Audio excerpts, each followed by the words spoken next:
Saudações! O objetivo deste vídeo é compartilhar experiências de ensino-aprendizagem pelas quais passei ao longo da minha jornada, falando também sobre os pontos positivos e negativos, mas não apenas as minhas experiências.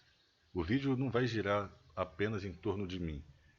Eu também falarei sobre experiências de ensino-aprendizagem pelas quais outros mestres passaram e eu tomei ciência porque assisto muitos documentários, né, em função dos livros que li. Acredito que isso pode ser muito importante para a área educacional. Então vamos ao primeiro momento, né? Isso que eu vou compartilhar com vocês aconteceu na época que eu trabalhava no colégio, uma escola de informática chamada Data Control. Não sei se ainda existe, mas na época eu trabalhava no Data Control, estudava na faculdade FAESA, em Vitória, curso de Ciência da Computação. Estudava lá à noite e durante a semana eu trabalhava no Data Control, de domingo a domingo. Sexta-noite, se você chegasse lá, você ia me encontrar dando aula. Se você chegasse sábado à noite, eu não estava na balada, eu estava lá dando aula. Se fosse lá domingo de manhã também, eu estava lá ministrando, compartilhando conhecimento. Windows, Word, Excel, era o curso WEP. Windows, Word, Excel, internet, trabalhava também com programação. E nas turmas, numa turma de programação, curso de programação, linguagem de programação orientada a objetos, tinha um aluno que se destacava muito. Tudo que eu perguntava, se eu perguntasse, por exemplo, alguém pode falar para mim o que é encapsulamento, herança, polimorfismo? Ele levantava a mão e explicava. Se eu dissesse, preciso de alguém que explique, cite exemplos de laço de repetição, defina, explique para que serve e dê as características, ele levantava a mão e explicava. Se eu passasse no quadro uma atividade de algoritmo para desenvolver algum programinha, algum software ali na linguagem de programação, ele desenvolvia e depois levantava a mão, me chamava para ver, me mostrava o trabalho dele, de tal forma que rapidamente eu percebi que aquele aluno já estava pronto, meu amigo. Ele já sabia aquele conhecimento. Ele chegou no curso sabendo aquele conhecimento. Não era mérito meu o conhecimento que ele estava demonstrando. Ou seja, ele estava ali, era mais para pegar o certificado, porque o conhecimento ele já tinha e sabia muito. O que aconteceu?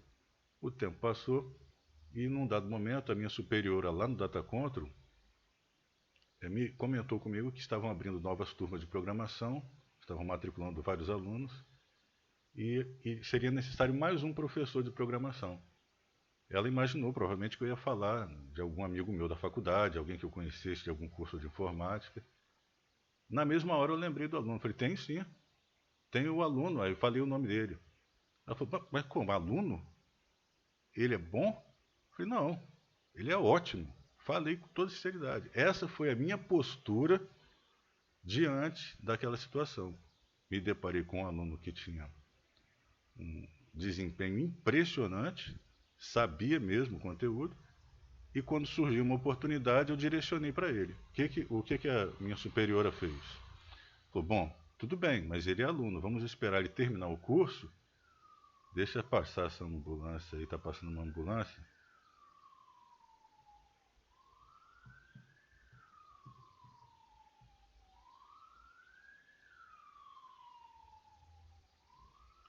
Então, ela falou comigo o seguinte, deixa ele terminar o curso e, posteriormente, nós convidamos ele para fazer uma experiência, fazer uma entrevista, um teste e começar a trabalhar.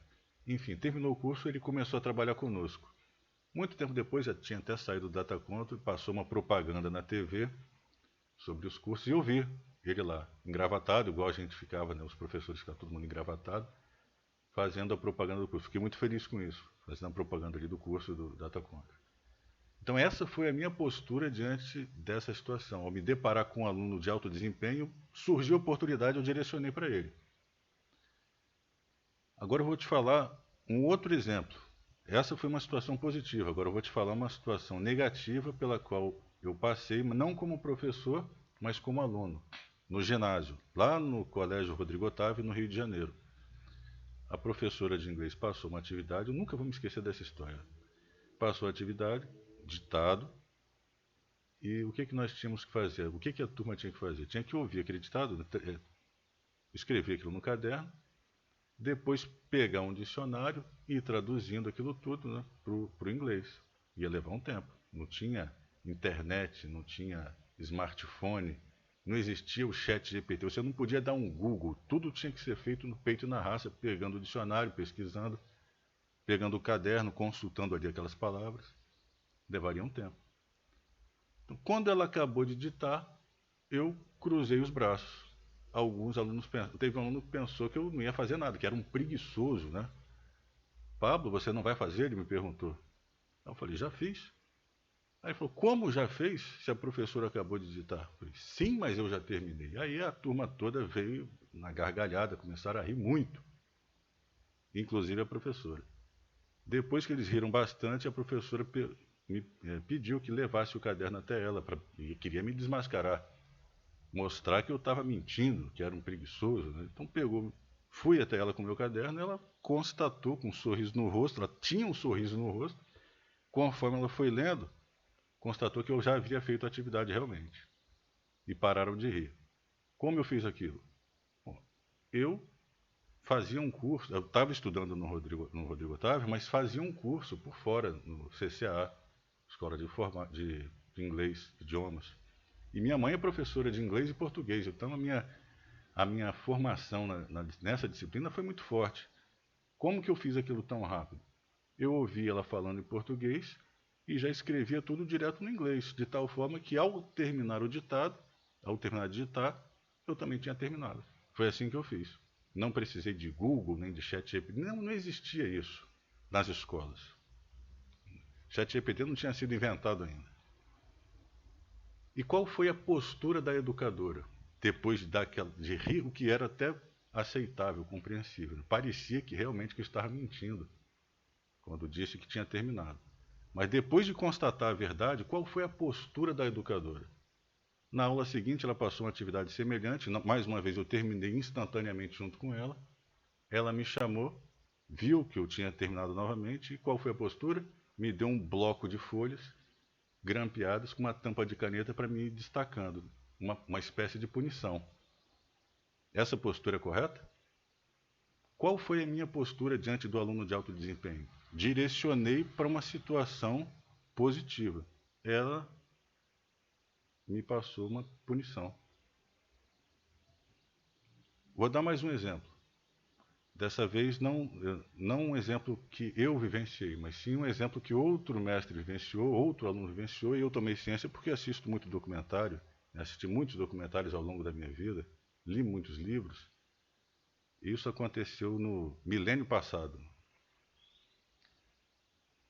O professor estava explicando o conteúdo e o aluno correndo de um lado para o outro. Se não me engano, a aula se dava em campo aberto, né? Não era dentro das quatro paredes, era fora da escola. O professor estava explicando o conteúdo e o aluno correndo de um lado para o outro, atrás de besouro, atrás de borboleta. E quando ele parava quieto num canto e você pensava que finalmente ele ia prestar atenção no conteúdo, ele começava a cavar um buraco no chão, procurando ali alguma coisa ali, né, cavando um buraco.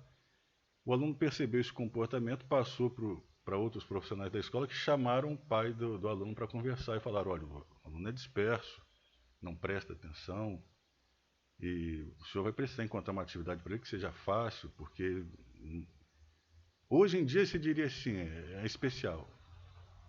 Né? O aluno em questão, o aluno de quem eu estou falando, era ninguém mais, ninguém menos que Charles Robert Darwin, o pai da teoria da evolução das espécies. E aquilo que os profissionais da escola imaginavam que era um defeito, eram as habilidades que iriam ajudá-lo a edificar a teoria da evolução das espécies. Essa coisa de ficar observando os animais, cavando ossos, né? Prestando atenção lá no comportamento de borboleta, de bisu. Isso aí não era um defeito, era a qualidade dele. A postura do profissional da escola foi chamar o pai e falar que o aluno era desfile, porque de fato era verdade. Ele não estava prestando atenção na aula, ele estava prestando atenção em outras coisas. Né? Outro exemplo, que passou um outro aluno e uma outra entidade de ensino, uma outra situação. Era uma aula de física, professor está ali explicando aquele monte de conteúdo, enchendo o quadro de expressões, de letra grega, explicando aquilo tudo, todo mundo prestando atenção, e estava lá um cidadão olhando para a janela. Não estava prestando atenção na aula, estava olhando para a janela. O professor ficou curioso. Professores normalmente são pessoas muito curiosas. Ele observou o comportamento e está lá o cidadão olhando para a janela enquanto o mestre explicava. Então, num dado momento, o professor perguntou: Senhor Albert, compartilhe conosco o que há de tão interessante nessa janela. Aí Albert Einstein olha para o mestre com aquele cabelo arrepiado, estilo Super Saiyajin, e fala alguma coisa do tipo: eu estou me imaginando cavalgando um raio de luz. Hoje, eu e você sabemos que Einstein era Einstein, mas naquela época, você provavelmente ia pensar: o cara é louco, né? Esse cidadão aí, meu amigo. Há quem diga o seguinte: é autista, é especial. E me parece que era. Eu não sou médico, mas acredito. Há quem diga que ele realmente era autista. E ele estava se imaginando cavalgando num raio de luz. Você não consegue compreender isso inicialmente. É a mente do gênio, é desse jeito que funciona. Tá, mas por que eu estou contando essas histórias todas? Talvez nós, educadores, precisemos reavaliar a nossa postura diante de situações em que nos deparemos com alunos de alto desempenho, com alunos que têm algum comportamento que inicialmente você talvez até nem compreenda. Ao invés de rotular, de julgar, de ter um preconceito, vamos sentar com outros profissionais, debater aquela situação, aquele assunto e ter postura positiva diante de situações como essa, e não postura negativa como a professora fez no ginásio, que viu terminando uma atividade instantaneamente junto com ela e ao invés de ter uma postura positiva, me aplicou uma punição. Isso nunca vai ser uma postura adequada para um mestre, para um educador. Você não pode pegar um aluno de alto desempenho e fazer uma chacota, praticar um stalking contra esse aluno. Não, de forma alguma. Que isso? Esse não é o papel do educador. Eu penso, inclusive, que os alunos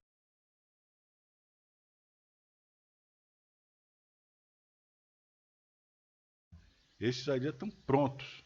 O desafio do professor, na realidade, são os alunos problemas, os péssimos alunos, aquele que está envolvido em tudo quanto é baderna, tudo quanto é bagunça na escola, não respeita, falta. Esse é o desafio do mestre. Você não pode pegar esse aluno e transferir, expulsar, até porque o que diz a lei? O aluno tem o direito de estudar na escola mais próxima de sua casa.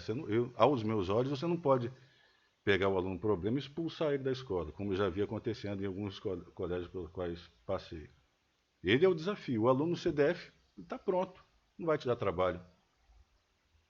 Tá certo? Bom, então precisamos reavaliar nossa postura diante de situações como essa, tanto do aluno de alto desempenho quanto do aluno problema. É fácil você querer descartar o aluno problema, né? E você também não pode pegar o aluno que tem um desempenho sensacional e fazer uma chacota, rir da situação. Dá uma conferida para ver se o que ele está falando é verdade ou não é primeiro, antes de começar a rir, junto com a turma. Bom, então é isso, né, que eu queria compartilhar com vocês. Eu, durante a minha época de estudo, está aqui esse documento aqui é meu boletim, da época que eu estava no colégio Luiz de Camões, desculpa. Então, estão aqui minhas notas, né? Você está vendo aí. Se você observar aqui, tem 6 notas máximas, 6 notas 10 aqui. É pouco ainda, viu? Em outros colégios pelos quais passei, como o colégio CCI, quando o professor entregava a nota, os alunos nerds, eu pegava a minha prova e falava assim: tirei 10. Christian, você tirou quanto? Eu tirei 10 também. E você, Alan? 10 também. Quando um de nós tirava uma nota 9,5, pra gente era ruim. 9,5 não era nosso padrão, era 10. A gente gostava de tirar nota máxima, perfeccionismo. Eu andava com uma pastinha verde lotada de nota máxima. Mas essa já é uma outra história. Então tá aí. Essas são as minhas notas. De um dos colégios pelos quais passei. Tá ok? Vamos reavaliar nossa postura diante de situações que nos deparemos com alunos de alto desempenho ou com um aluno problema, Tá ok? Muito obrigado e até a próxima.